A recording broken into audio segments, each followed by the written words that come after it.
और निसार सैटेलाइट की लॉन्चिंग की तस्वीरें आपको दिखाते हैं। पृथ्वी पर नजर रखने वाला ये सैटेलाइट नासा इसरो ने मिलकर इसको डेवलप किया है और साथ ही इसकी लॉन्चिंग जो है अब से कुछ ही सेकंड में आप देखेंगे।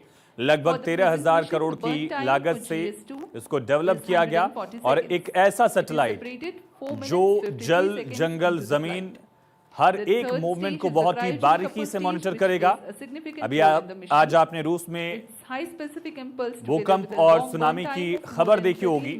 ऐसी किसी भी स्थिति के लिए दुनिया तैयार रहे, उसके लिहाज से इसरो और नासा ने इस सैटेलाइट को डेवलप किया जो GSLV F-16 के जरिए लॉन्च हो रहा है।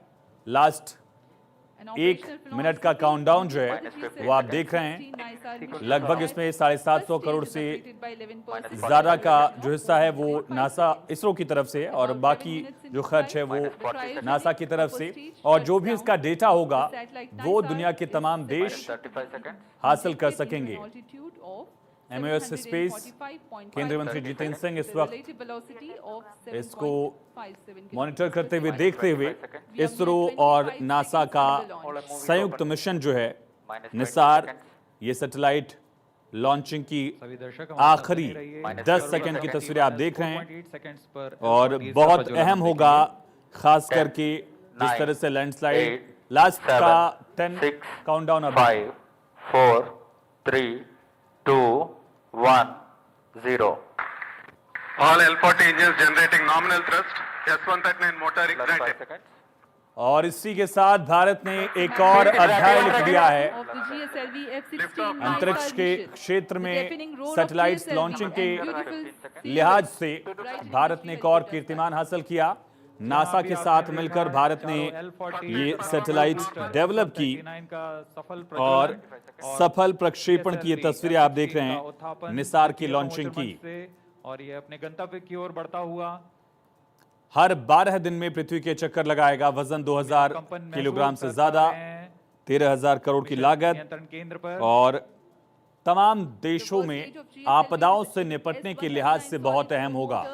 बाढ़, बारिश की आपदा, चाहे भूस्खलन हो, भूकंप हो, हर एक परिस्थिति पर इसकी नजर रहेगी और इवन सेंटीमीटर लेवल की मॉनिटरिंग जो है वो निसार की जरिए की जाएगी। ऐतिहासिक मिशन है। निसार का फुल फॉर्म भी NASA ISRO synthetic aperture radar और इस लॉन्चिंग के साथ ही इसरो का एक और ऐतिहासिक मुकाम। अलग अलग जो L40 चरण मॉनिटरिंग सिस्टम्स हैं उनमें इसकी रेंज, वेलोसिटी आप देख रहे हैं, स्पीड जो है और कितनी ऊंचाई तक, अभी फिलहाल 25 किलोमीटर की ऊंचाई तक ये पहुंच चुका है। लो अर्थ ऑर्बिट है और पहली ऐसी सैटेलाइट है दुनिया की जो डबल बैंड पर काम करेगी, L बैंड, S बैंड दोनों पर। यानी एक बैंड से तमाम वेदर कंडीशंस मॉनिटर किए जाएंगे और दूसरी बैंड जो है उसके जरिए ज्वालामुखी, भूकंप और इस तरह की गतिविधियों को मॉनिटर किया जाएगा। कृषि के लिहाज से बहुत अहम होगा। आम सैटेलाइट ऑप्टिकल कैमरों का इस्तेमाल करते हैं जो कई बार बादल या रात में उस तरह से कारगर नहीं हो सकते हैं, लेकिन इसमें ऐसे कैमरे लगे हैं जो किसी भी मौसम में, किसी भी परिस्थिति में काम करेंगे। आमतौर पर इसकी लाइफ जो है वो 3 साल बताई जा रही है, लेकिन अगर सारा सिस्टम इसका सही रहा और ख़ास करके एनर्जी जो ऊर्जा वाला सिस्टम है तो फिर इसकी लाइफ जो है वो 5 साल तक हो सकती है। 12 मीटर का इसका एंटीना जो अलग अलग हिस्सों से डेटा कलेक्ट करेगा और साथ ही दुनिया भर के वैज्ञानिक, दुनिया भर के देशों को इसरो की तरफ से इसका डेटा दिया जाएगा ताकि वो देश भी आपदाओं से निपट सकें, आपदाओं के लिए तैयार रहें। जैसा हम जिक्र कर रहे हैं, आज ही देखा हमने कि किस तरह से रशिया में भूकंप 8 की तीव्रता से ज़्यादा इंटेंसिटी से रहा और ये देखिए नेक्स्ट स्टेज है वो शुरू हो गया है इस लॉन्चिंग के बाद का। और सुनामी की तस्वीरें भी सामने आई। ऐसी परिस्थितियों से दुनिया के तमाम देश पहले से ही आगाह रहेंगे, तैयार रहेंगे, सतर्क रहेंगे। वो इस निसार के जरिए अब मुमकिन हो पाएगा। साथ ही कृषि के लिहाज से भी बहुत अहम होगा, भारतीय किसानों के लिए अहम साबित होने वाला है। लॉन्चिंग की तस्वीरें और सभी लोग इसका अभिवादन करते हुए तालियों की गड़गड़ाहट से देश के वैज्ञानिकों का धन्यवाद करते हुए ऑल्टीट्यूड से लेकर वेलोसिटी हर एक पहलू को यहां मॉनिटर किया जा रहा है। और सबसे इंपॉर्टेंट काम जो इसका है वो आपदा प्रबंधन से जुड़ा हुआ है। चाहे किसी भी मौसम में, किसी भी परिस्थिति में काम करेगा। सबसे बड़ी खासियत इसकी यही है और नासा, इसरो ने मिलकर इसको डेवलप किया लगभग 13,000 करोड़ की लागत से। साथ ही भारत के लिहाज से ये आपदाओं से निपटने में काफी मददगार होगा। भूस्खलन, भूकंप, बाढ़, बारिश की बर्बादी वाली तस्वीरें।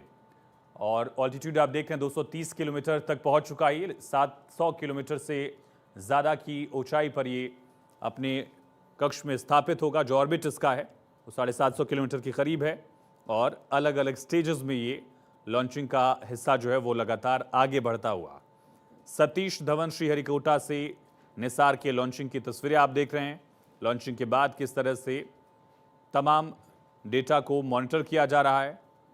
देखिए, इग्निशन सिस्टम जो है वो शुरू होने के कुछ ही वक्त बाद धीरे धीरे ये और आगे अपनी मंजिल की तरफ बढ़ता हुआ 750 किलोमीटर की ऊंचाई पर स्थापित होगा और दुनिया के तमाम देशों को ये डेटा जो है वो दोनों अंतरिक्ष एजेंसियां प्रोवाइड करेंगी ताकि दुनिया के अलग अलग देश इन आपदाओं से सतर्क रहें। ये कोशिश हर 12 दिन में पूरी पृथ्वी को ये स्कैन करेगा। चाहे भूकंप की बात हो, किसी भी आपदा की बात हो, सुनामी, ज्वालामुखी, भूस्खलन, इन सब की चेतावनी जो है वो इसकी तरफ से दी जाएगी। GSLV F-16 रॉकेट से इसको लॉन्च किया गया और ये पहला मौका है जब GSLV जो है वो सूर्य समकालिक कक्षा में सैटेलाइट को ले जा रहा है। आमतौर पर इसरो की तरफ से PSLV का ही यूज किया जाता रहा है।